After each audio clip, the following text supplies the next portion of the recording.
Alright everyone, WeaponCollector here. I thought I'd do a video showing how to recycle crossbow bolts, because I've always got a lot of broken bolts and that, and they're very expensive to buy, so I thought I'd try and fix them, and while I was doing it I thought I'd show you how to do it. So this is all the broken bolts I had.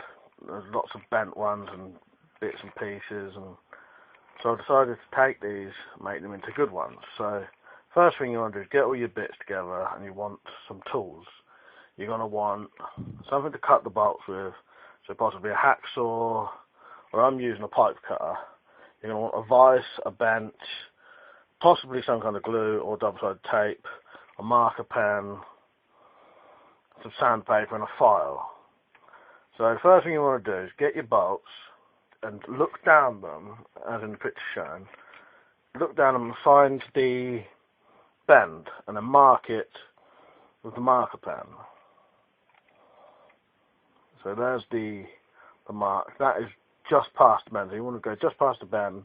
That way you can get rid of the bend, and then you've got a straight shaft then. So once you've marked it, cut it with whatever you're using. Like I said, I'm using a pipe cutter, and all this is for plumbing, and you just tighten that little nut thing at the end, turn it, tighten it, turn it, tighten it, and then it eventually breaks off. If you do use one of those though, you're going to need a round file to smooth the inside, because it sort of crimps the metal over slightly. So open it up again just a bit. Right, the next thing you want to do is get your ends. Now the picture here is an end that I've already got out. I will show you in a minute how to remove them. So there's one that's already out. That's what you screw the tips in. Basically you just insert it, put it on something like a vise, and you put the bolt vertically onto it and press it in, and it's in. Could use glue. But if you haven't already got them out, like sometimes you won't have them out, what you want to do is get the bolt, the broken bolt, put it in a vise as shown, and you want to get a flat file, any kind of flat file. I'm just using a square one, and file away as shown. You want to, there's a bit of a blurry picture, it's the best I could do. You want to file down until you just reach the plastic or the metal of the actual screw-in part. So you keep filing just till you see it. Do that all the way along, and then all you need to do is get a pair of pliers here shown, and twist the metal of the bolt, and the screw-in tip will actually pop out then.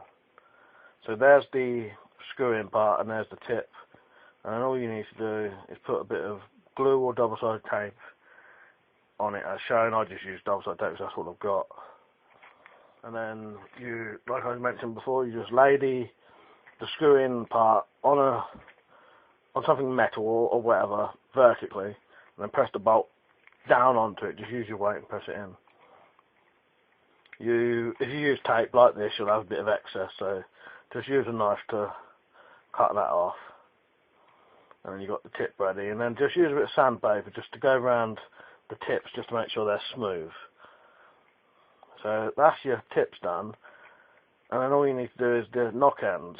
So again, just use a file to remove the end, put a bit of tape on, but to actually insert it, what you want to do is put a scrap bit of tube down and press it in like as shown now, so that you don't damage the sides of the knock ends, otherwise you'll break them.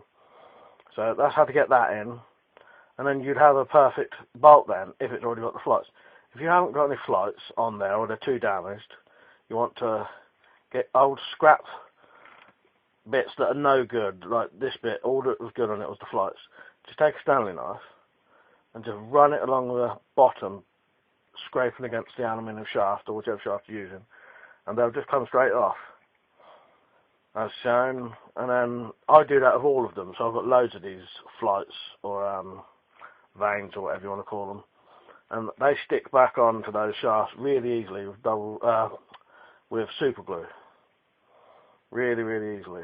So yeah, so then you have all your spare parts and that. Keep any shafts and all that, and you know, because you can still use them for short ones. And then this is what I came up with in the end. I managed to get 1, 2, 3, 4, 5, 6, 7, 8, 9, 10, 11, 12, 13. Yeah, 13 bolts. I've got about 5 heavyweight ones and 9 lightweight ones, so I can use them in both my crossbows. The heavyweight ones are only about 2 inches shorter than they should be, so they should still be fine. Yeah, so that's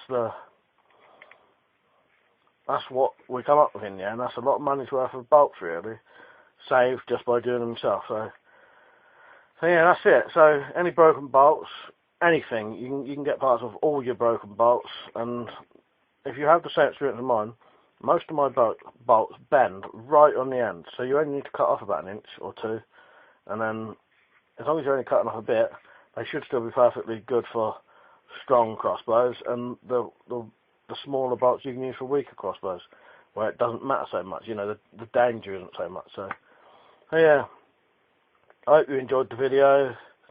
I hope it saves you some money. Don't forget to visit my blog, the link will be below. And I'm doing a raffle at the minute, so don't forget to check that out. There'll be a link to that, or just check my other videos. Alright, see you later.